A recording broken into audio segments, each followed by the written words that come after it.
Welcome to New Europe Studios, where you can watch us make the news. I'm Adam Aton. Today with me is Clemence de Corff, the Youth Ambassador with the One Campaign, and Eloise Todd, the International Advocacy Director. Today we're going to be talking about poverty, foreign aid, and advocacy. Welcome. So tell me a little bit about the One Campaign. What are your mission goals? What would you like to see happen?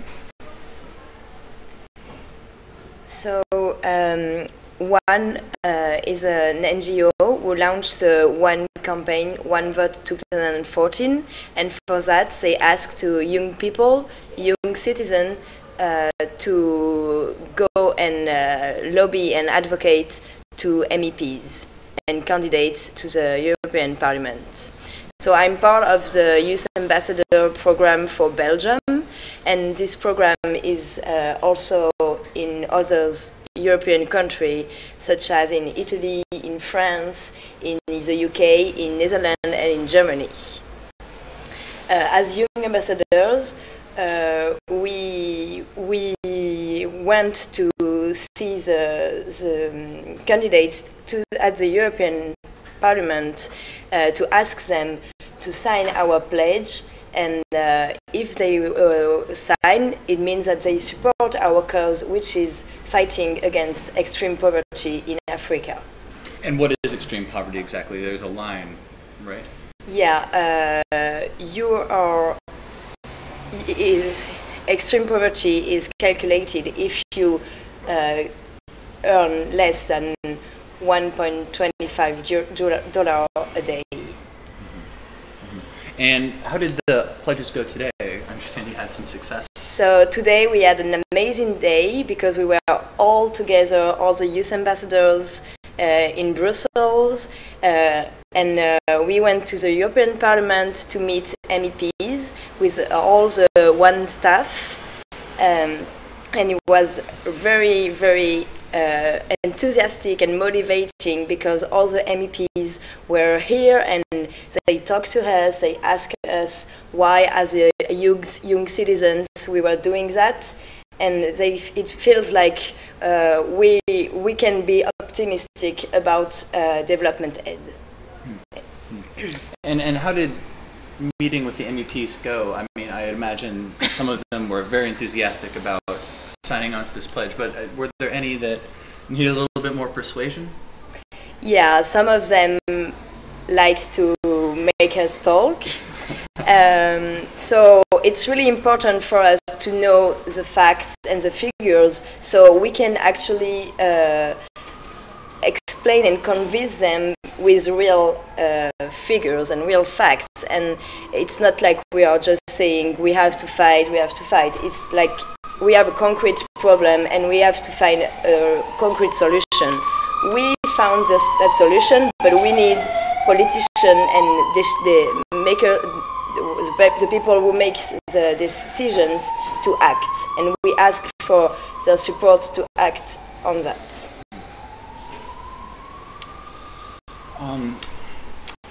Grassroots advocacy groups, the idea is to use public engagement to pressure politicians to engage more with the issues that you find important. But I suspect this is a challenging time for that in a lot of ways. I mean, because the prevailing political sentiment seems to be that people want Brussels to do a little less, not a little more, perhaps. I mean, is that a challenge that you feel like you're running up against, or what do you think? I think the main challenge we face as the One campaign is the times of austerity that we find ourselves in and the economic pressures that governments are under. And what that means is often development spending is the first casualty in a general budget. So it's our job to make everyone understand that when it's spent well, it can be very effective.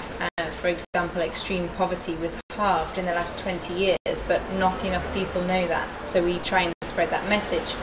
To the point on people wanting more or less Europe, actually we've found that when laws and regulations really make sense, even governments that you might suspect would be a little bit Eurosceptic are actually on board.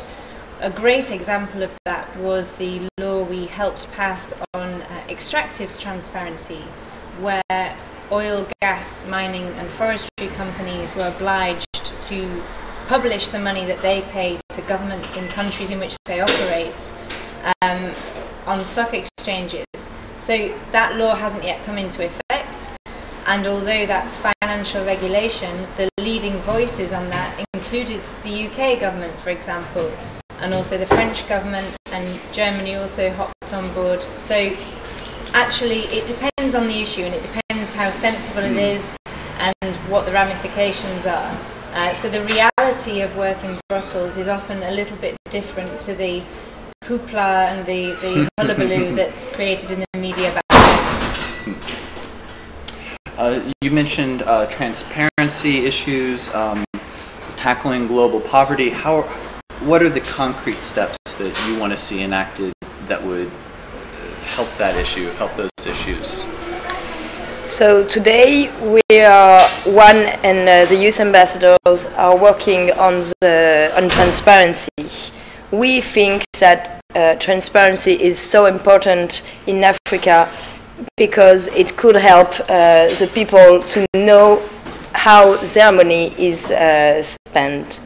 So this topic can be is also very important with Europe, because there is so many connections between the two continents, and with the anti-money laundering directive, one did a great job about transparency. And now the European Parliament voted his position, and we know that people can know who is doing business in their country. So the new challenge with the new Parliament and the new Council is the future negotiation, and we can't really say what's going to happen, but we hope that the Council will adopt the Parliament position. Because at first blush, it almost seems like the issues of poverty and transparency aren't necessarily related, but in a lot of ways I suppose they are, especially with developing countries and making sure the aid work does what it's supposed to, I suppose. No? Yeah, actually, yeah, absolutely. And as Clemence said, transparency is a very necessary step for us to be able to know, all of us, whether we're NGOs on this continent or citizens in Africa, to understand how money is being spent. So it's about shining a light on those financial flows. So it's not an end in itself, but it's a very, very important and necessary means to an end, so that we can better track money, understand where it ends up, root out corruption, and then make sure there's more money in government's coffers to spend on health, education, agriculture, all of the issues that we really care about. And for that we need strong civil society, so we need development spending to boost those kind of groups in developing countries as well as here. And we need to be able to have some budget transparency to understand how governments are spending their money. Speaking of development spending, a lot of times foreign aid is often treated by governments as a tool in order to persuade or leverage change and reforms, whether it's transitions to democracy or changes in human rights in the countries where the aid is going to. Is that a legitimate use of this foreign aid, and doesn't that complicate the humanitarian aspect of it a bit, or is that the best way to do it? I think it depends. You have to look at those things on a case-by-case basis, because really every single situation is different. A recent example that springs to mind is when Uganda recently passed repressive laws, anti-homosexual laws.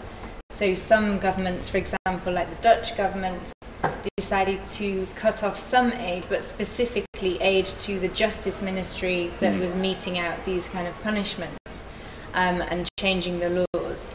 So some governments think that that's a good way to go, to have some punitive action with their aid. Other governments think it's better to use it as an incentive to reform. I think the truth is it's a case-by-case answer, and you need a little bit of carrot and a little bit of stick to get reforms going in the right direction. And I suppose that's where the aid into the NGOs helps too. I mean, because NGOs might be better prepared to wield that scalpel versus the hatchet, I suppose. You know? Yeah, I mean, having good civil society support on the ground, particularly in developing countries, is absolutely critical. You need strong, independent, vibrant NGOs that are able to use their voice in a free and fair media and democracy. So all of those things are very important and very interconnected.